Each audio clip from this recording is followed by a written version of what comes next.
So today we're going to be talking about attracting your wealth. And that's the whole reason I put the word your in there, is because I do believe that it actually already belongs to you. You are already wealthy and we're already abundant in so many ways. And a lot of times the money will just start flowing and it'll just come whenever you're open to receiving it, which we've talked a little bit about. So today we are actually going to talk about a couple of different books, a couple of the two most popular books about building wealth. And they are Rich Dad, Poor Dad and Think and Grow Rich by Napoleon Hill. So they are definitely very, very powerful books. They're books that you probably have to read a couple of times to really actually get it and let it resonate with you. So we will start with a Rich Dad, Poor Dad. And these are some of the theories that are in that book. And this is actually on the worksheet that you currently have. And so if you want to pull out your worksheet and we're going to go through like what the limiting beliefs and the thoughts are that kind of keep us stuck and not open to the flow of money. So these are some of the ones that resonate with me the most and that are in the book, Rich Dad, Poor Dad. So I don't have the money, right? So we're thinking negative, right? Anytime we have these words that are, I don't, it's just a negative thought that's putting that out into the universe that is not necessarily the greatest. So I don't have time is another one. I'm trying to find work-life balance. I am overworked. My like emotional home was always overwhelm. And so that's how I was like, I'm just overwhelmed. I'm just overwhelmed. And now all of a sudden I started telling myself, I don't do overwhelm. And now I just don't do overwhelm anymore. So it is one of those things you can retrain your brain. We've talked a lot about that. I think in pretty much everything I talk about, that is kind of the basis of retraining the old thoughts and the old limiting beliefs that are stored from all of the old stuff that has happened to us. We don't have enough staff at work, so then you feel overworked, right? I can't find anyone to work for me. My boss sucks. I don't have time to study or read. My customer canceled our appointment. That happens to me all the time. On Monday, I actually was so excited because I was getting a new website customer, and then all of a sudden he just didn't show up at all. And it was actually a Zoom call, and it takes up your time, right? So it is super frustrating, but it is how you handle the situations for sure. The economy is crashing. We've heard that a lot lately. We've talked a lot about, just being in a not a good place financially as a country. And I think that a lot of people that's taking a toll. And the more you're sitting here thinking about it, the worse it's going to get, right? Oh, a depression is coming. It makes it so much worse whenever you're sitting in these negative thoughts and feelings. I'm always tired. I don't feel good. I have anxiety. I am depressed. Those are two of the ones that are most prevalent right now. And I don't personally believe in labels. And I think that a lot of times people are getting labeled like, I have this, am this. And if you're describing yourself as these two words, then it's going to be a long time before you get better, until you have that mindset shift of everybody suffers from this at some point in time. And it's all about how you react to the situation. If you're getting all worked up about something, then it's your responsibility to calm yourself back down and get yourself unstuck out of these moments. I am underpaid. I just have bad luck. This is one that is even hard for me sometimes, is, well, my luck. And then you start saying something negative, right? It's like, no, really, when you think about it, everything is perfect in this very moment. Your luck is actually amazing, right? And the more you can think, I don't know if you guys have seen the lucky girl syndrome. And it's like, at first when I heard it, I'm like, oh my gosh, this is so ridiculous, you know? And then I started really thinking about it. And it's like, the more you can retrain your brain to think, I am so lucky, everything always works out for me. And that was the biggest thing with the whole lucky girl syndrome, was they said that over and over and over again. There's actually meditations that you can do that are called lucky girl syndrome. And so whenever you're sitting there and you're in this meditation of, I am so lucky, everything always works out for me, guess what ends up happening? You will get even more lucky, and everything really just keeps working out for you. And then when I have this, I will have that. So this is one of those things too, right? When I get this, when I make $20,000 a month, I will be happy. When I have this, I will have that. And so if you're not sitting in a place of already feeling content, then you're operating out of a place of lack. So you want to be operating out of a place of, I already feel this way. I already feel successful. I already feel joyful. I am living in bliss, right? These are things that you have to start telling yourself before you get whatever this is. And a lot of the problem is people have a are stuck and basically just stuck in this place of waiting for something to happen. And we want to get out of that and just stay in where we are now and appreciate the here and the now. And then another really big one is, what if I fail? What if you fail? It's a learning lesson, right? I mean, I hate the word failure, actually. I don't like it at all, because as long as you learn from it, there is no failure. If you just keep doing the same things over and over and over again, then maybe it's a failure, right? But if you learn from it and start growing and start making new habits and new decisions, then it's not a failure. So on your work, there is a Yes, I moved them oh, over there on the table. They were here. if you want to mute yourself, sorry. that way. Let's see here. See if I can mute everybody. Yeah. Okay. If you want to talk, you're definitely more than welcome to. I'm just going to mute everybody while I'm talking, and then we can discuss a little bit of this worksheet after we go through it. So the whole idea here is it goes back to the rich dad, poor dad. So you have your poor thought, and then we want to change that to this rich thought.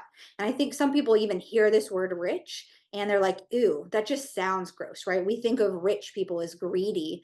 And I heard this quote one time that really changed my whole idea of that rich people are greedy. And it's like, the more you are exactly, whenever you get more money, you are basically, it's amplified whatever you were before. If you were greedy before, you're going to be even more greedy. If you were really giving before, you're just going to be even more giving. So it's a matter of just choosing who you want to be, how you want to show up in the world whenever you do become super wealthy. And so the poor thoughts over here on the left, I work for money, right? We're trading our time for money. Who has an hourly rate? I mean, most of us have an hourly rate. Either we're working corporate or we have some sort of, this is how much I pay myself per week, right? So we want to change that to money works for me. Money is flowing over here instead of I just work and trade my time for money. And then the second poor thought is I can't afford that, right? So then we need to change that to how can I afford that? How can I get to a place that I can buy this without feeling like I'm lacking without it? So the next one is we have a problem. And then the rich thought behind this is, what opportunity is this creating? Is this creating something in our lives? Because I've had plenty of problems in my business. And if I would have just let them be problems and stay stuck, I never would have got that next amazing client, right?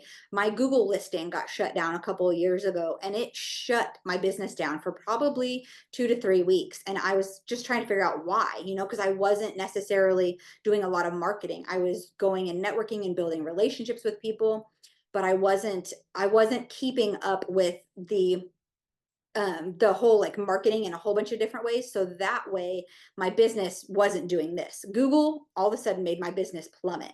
And so I had to think, okay, what kind of learning lesson is behind this? And what opportunity is this creating for me? Well, what it did was it made me start doing more marketing. So my business stayed a little bit more like this instead of this plummet. So that way you stay on a little bit smoother of a track. The next one is I'm playing to not lose. And then the rich thought is I'm playing to win. So I'm going to give you guys just a couple of minutes to write down some of the poor thoughts you've had, right? Like money doesn't grow on trees. I'm never going to be wealthy. Nothing ever works out for me, right? And then change those over to the rich thoughts. So go ahead and write a few down, and then we're going to discuss after you have them written down.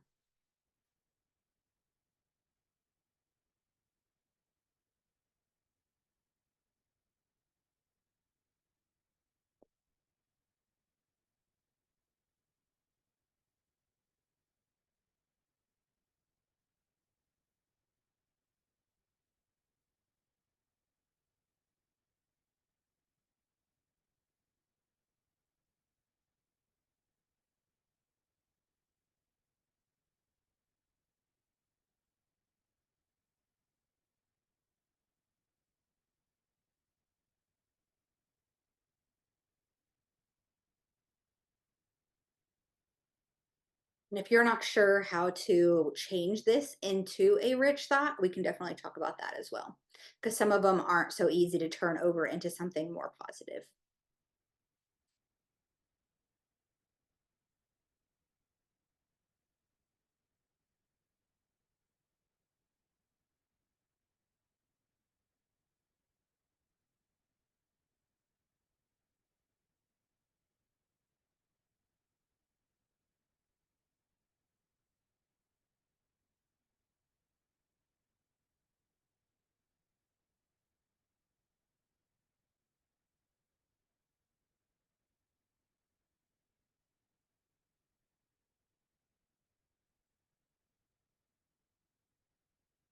What did your parents teach you about money as a kid? That's the thing here, right? Is what was the thought around money that we need to change to a more positive one? Does anybody have one that they want to share?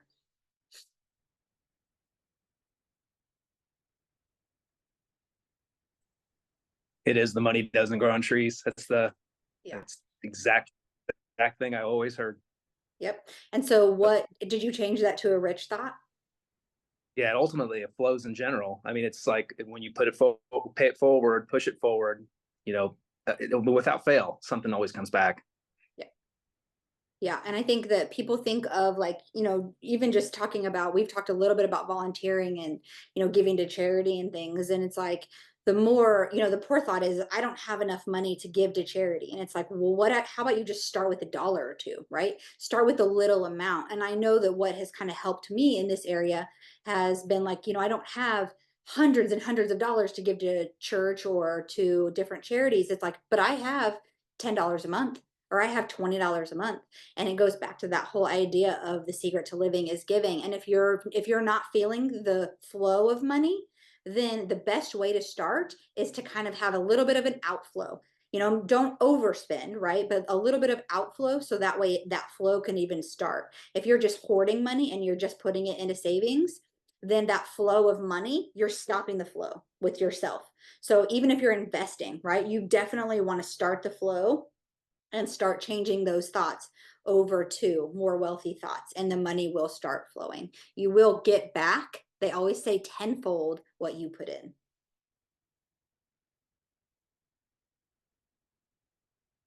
Does anybody have any other ones that they want to discuss?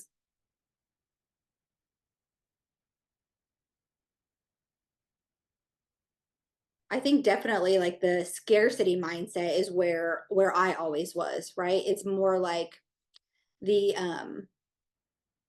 oh, okay. Well, I was just sorry. I just now looking at the chat, but um it's like the scarcity mindset. And I think that this comes from, like, we had grandparents, most of us, I believe, here had grandparents that were in the Great Depression. So then they had kids that were super scared of what could possibly happen, right?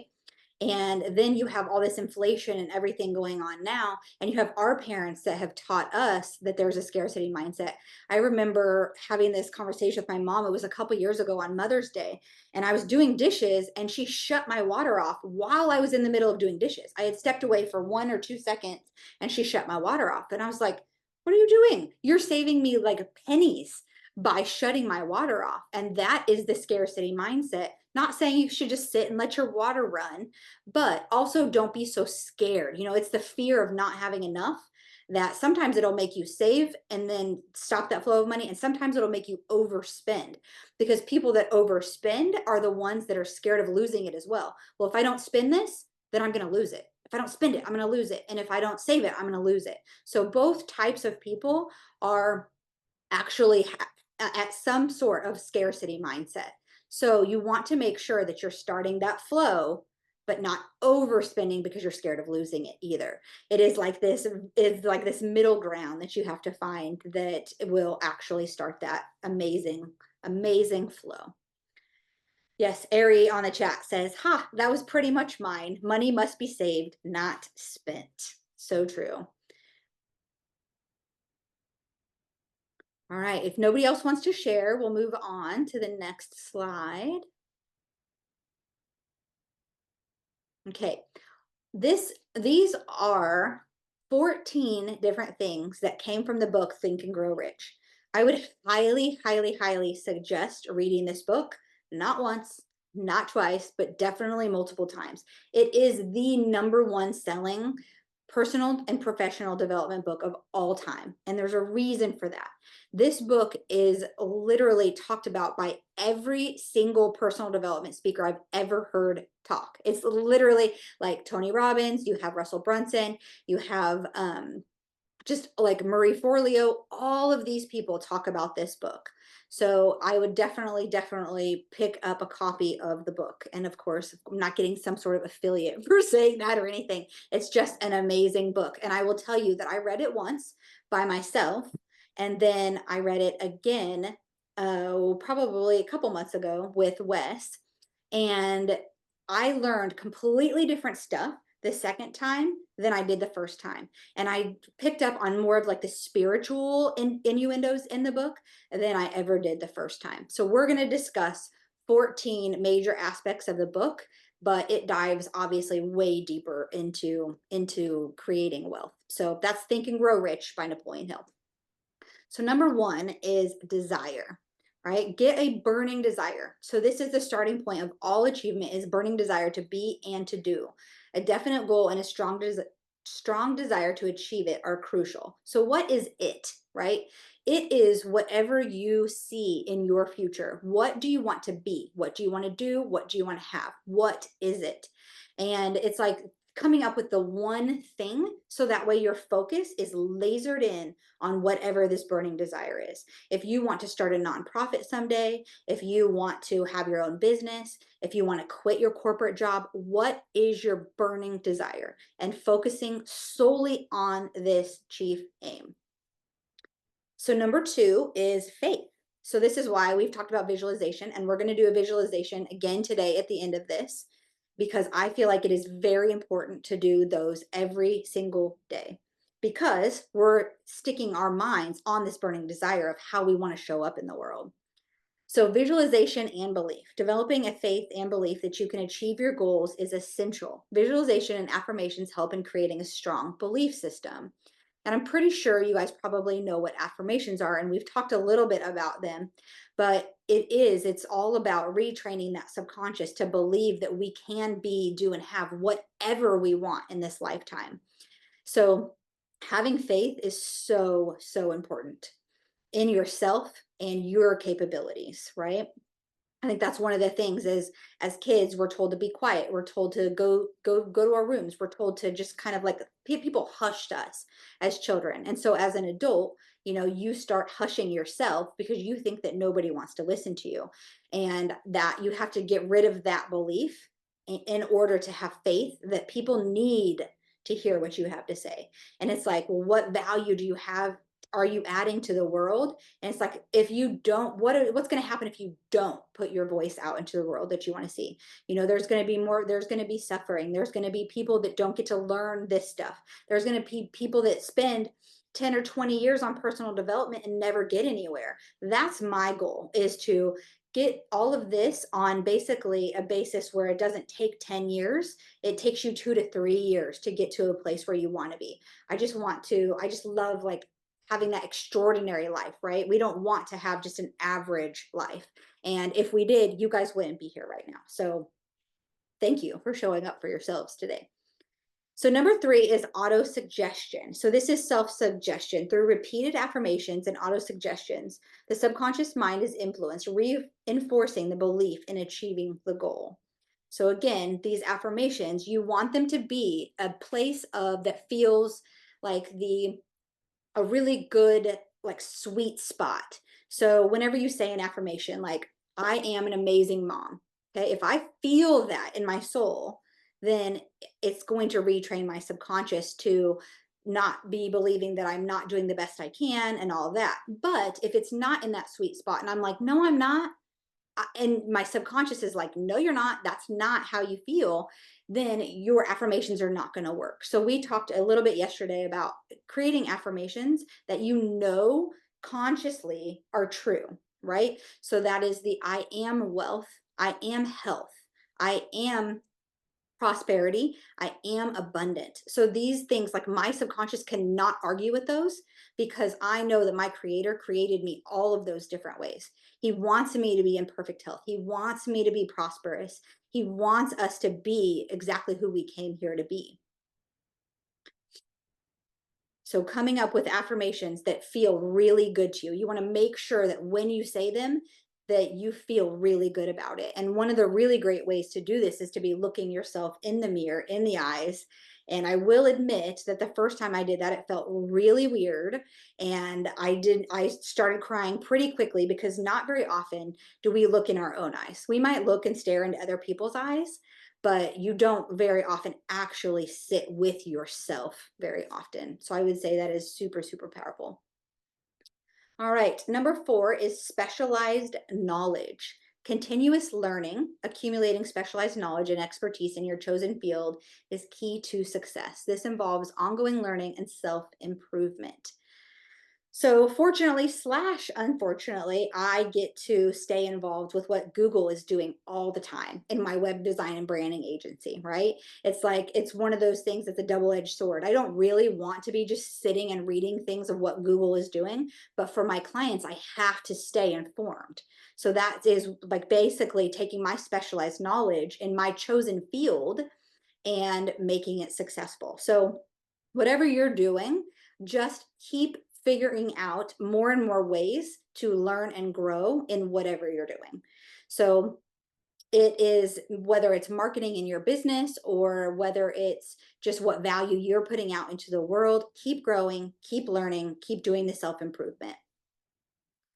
That's like typically like a podcast or a YouTube video. I like videos better, so typically I end up listening to things on YouTube.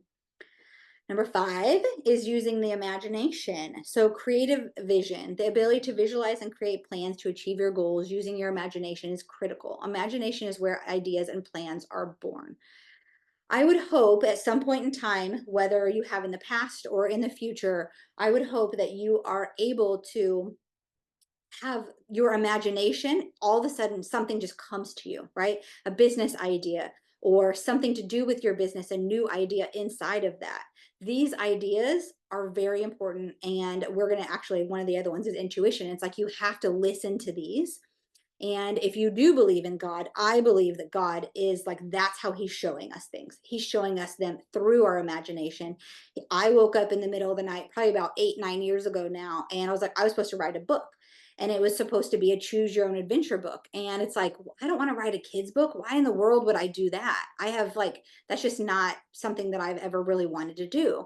And then that ended up turning into a book called Love Your Journey, which is every chapter is an emotion, and each chapter has inspiration, a scripture, and then action items to either get in that emotion or get out. So basically, if you're feeling happy and you want to stay there, you turn to the page that is the chapter that's on happiness and you read that. So it's basically choosing how you're feeling that day. And so that's exactly what was born out of the idea that I got in the middle of the night. So there's other things that have happened too. It's just make sure you're paying attention and listening to them, and make sure you're writing them down. So that way you can come back to it later. And if it keeps not leaving your mind, there's a reason for that. Listen to that guidance. Number 6, organized planning. So have an action plan. Nothing works without a plan, right? I don't think you should over plan, but not planning at all is not going to be helpful. I know that my days on my calendar, I write down what I'm doing and then I try to time block. So that way I have my whole entire day. These are the days that I'm working. Weekends, I pay no attention to a schedule whatsoever. But on the days that I am that I have certain appointments, I write those down, but then I fill it in with what I should be working on, right? Having a plan is going to help a lot.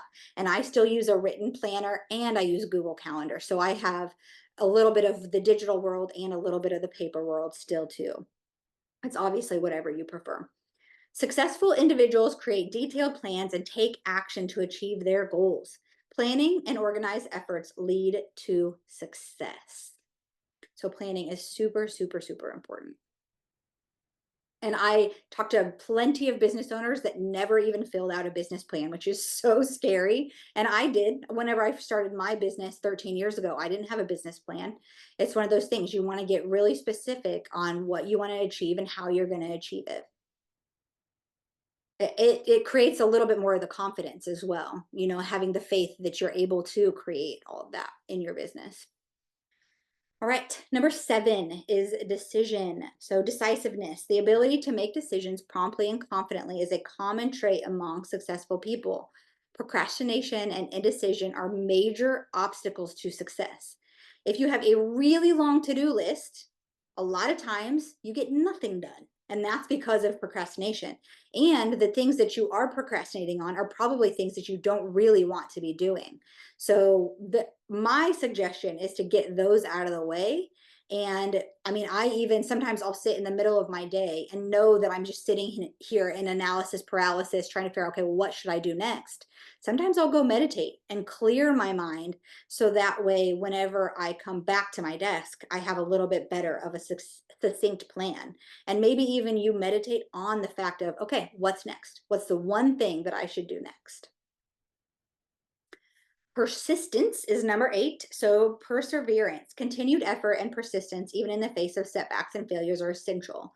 Persistence helps in overcoming obstacles. So, a couple of you guys were on this call on Monday, right? We had a little bit of a setback. We had a Tony Robbins coach coming and was going to talk to us about results and how to get them, and was going to amp us up for the beginning of the challenge for this week. And it ended up being a failure at first, right? And I think it was one of those things that it felt like, okay, well, what are we going to do? And so bouncing back and just taking and moving forward and just letting that be what it was and letting it go is the really the only way to not get stuck in the reaction of something bad that's going to happen. So I'm not going to suffer from that, right? I'm not going to get all mad. I'm not going to get upset. I'm just going to sit with it for a minute, feel the feelings, and let it go, right? And just move on.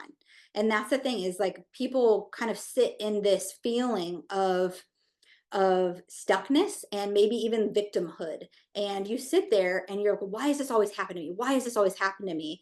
And if you can kind of change that into a different thought and move it into a thought of, how can I make this better? How can I grow from this? How can I make this an opportunity to grow? Then you're literally changing your subconscious mind. You're making new decisions. You're getting off of that autopilot of the feeling sorry for yourself, because I have definitely been there many, many times in my life and felt like, why does this always happen to me? And whenever I wouldn't even say those words out loud nowadays, ever.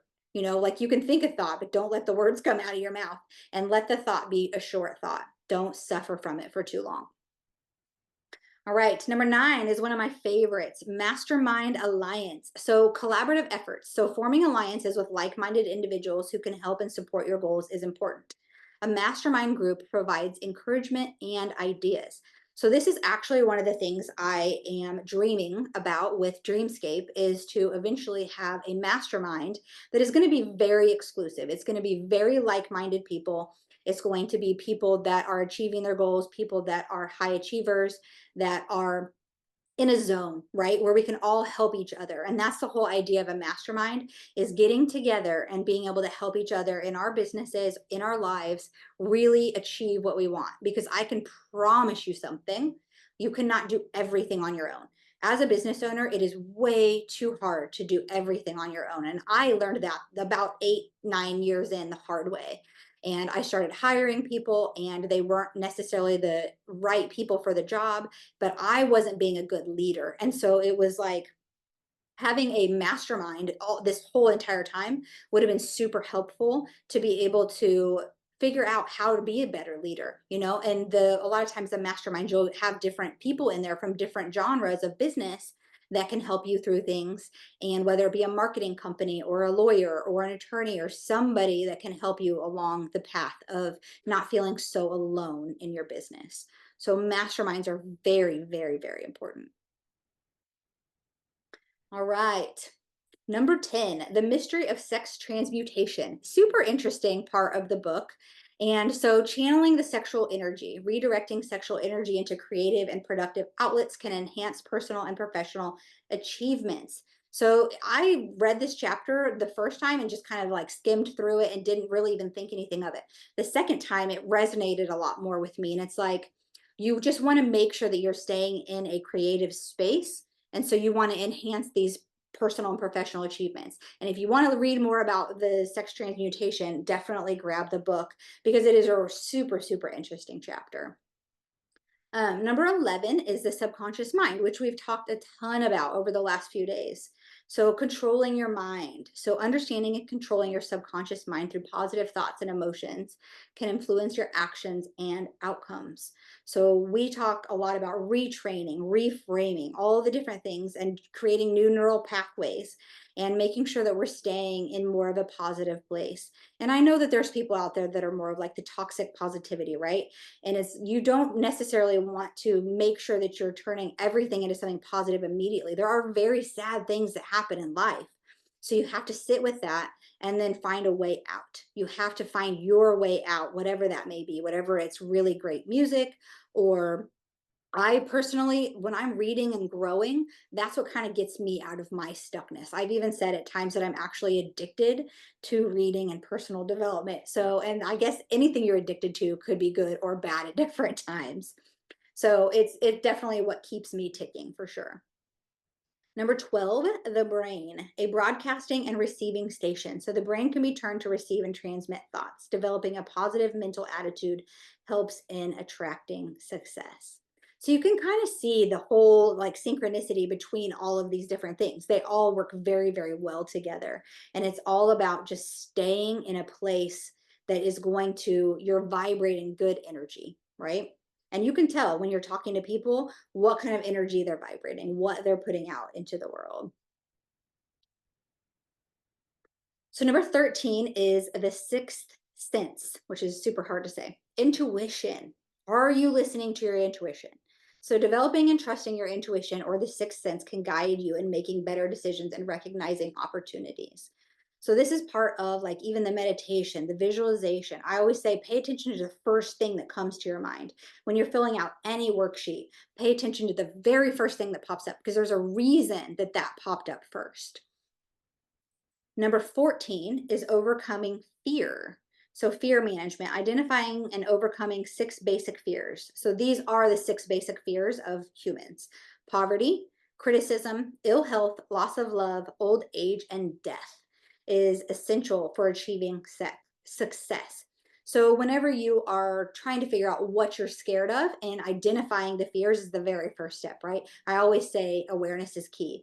And so, whenever you become aware of how you're operating in these 14 different areas, that is the very basis of all of it, right? And then you start kind of nurturing and figuring out who you want to become and retraining the subconscious and doing all the things after you've kind of figured out where you are and maybe even figuring out where you're stuck. Because most of the time, the wherever you're stuck is based, I shouldn't say most of the time, all of the time, that whenever you're stuck, it is because some sort of limiting belief slash fear, something has happened that has made you scared of moving forward. So I will kind of leave it open for discussion if anybody has anything they want to say, and then we are going to go ahead and do the visualization, that the same visualization that we did yesterday. Does anybody have any questions, comments? Has anybody read Think and Grow Rich or Rich Dad Poor Dad?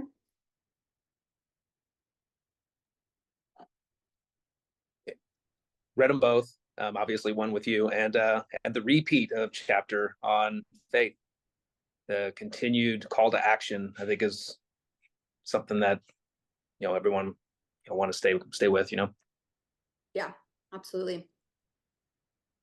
Absolutely. Have the rest of you guys, have you read Think and Grow Rich? It looks like, okay, so Stacy or Steiner, I hope I'm saying that correctly, has read both. Ari has read Think and Grow Rich. Ari said she's in a loud environment and can't talk. So I think I would definitely read both of those books, or audiobook, whatever you prefer in that arena. So now, hopefully, we can all get into a place where we can meditate for just a minute and do a visualization. And again, I'm going to sit down and do this with you guys.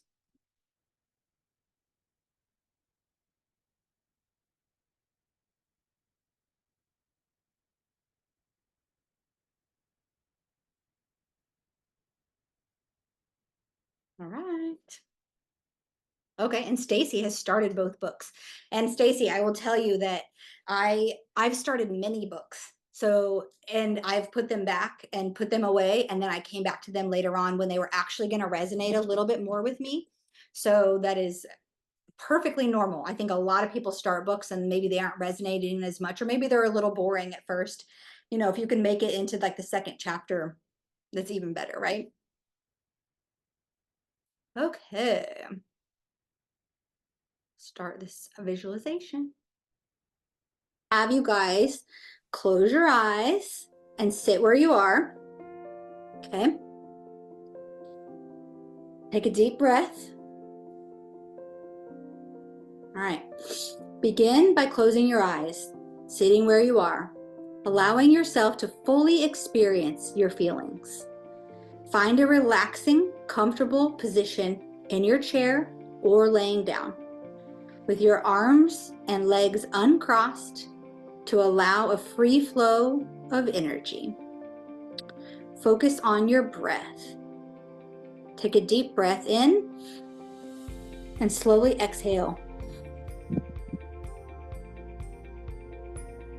While you're exhaling, release any fears, worries, or doubts with each exhaling breath.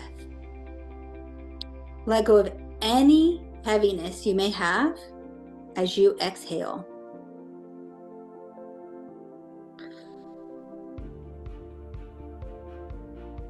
Now, on the screen of your mind, visualize your ideal life. Imagine yourself as the most empowered version of you, with your heart filled with joy and love. See yourself proud of who you have become. How do you feel? Who have you become? How are you showing up in the world? Look around and observe what this new, empowered version of you has in life. Who is around you? Where are you living?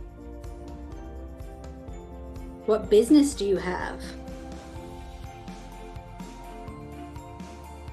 What are you celebrating? Are you celebrating yourself and your accomplishments? How are you feeling? What is the feeling you feel? Notice the things that were once on your vision board, but are now part of your daily life.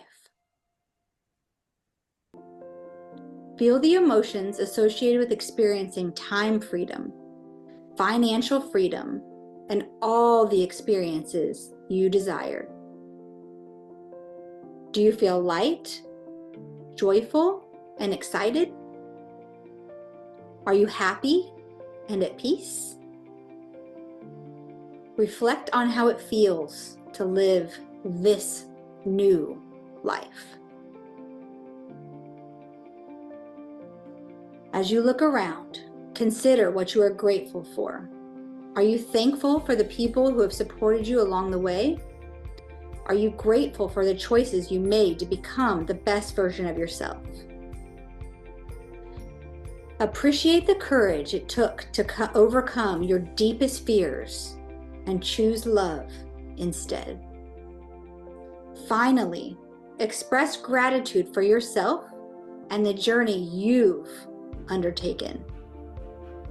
How do you feel? What are the feelings behind this? And when you are ready, gently bring yourself back to the present moment.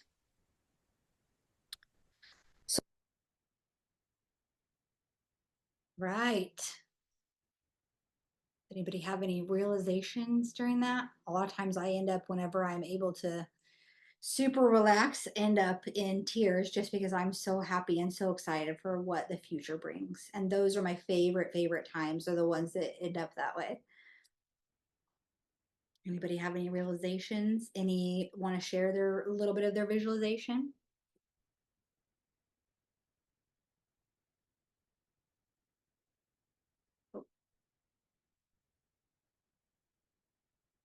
All right. So tomorrow we are going to be talking about living a blissful life. So we've talked a lot about that this week, but we're going to look at different ways to basically make our lives the way that we want them to be.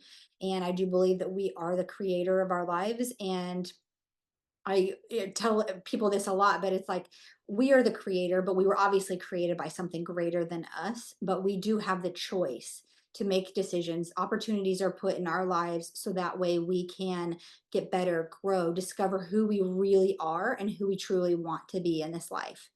So we will start again tomorrow at 10 o'clock. And I hope to see you all there. And thank you so much for showing up for yourselves today. And thank you so much for showing up for me. And now I am going to go celebrate my birthday. Happy birthday. Happy birthday. Thank you.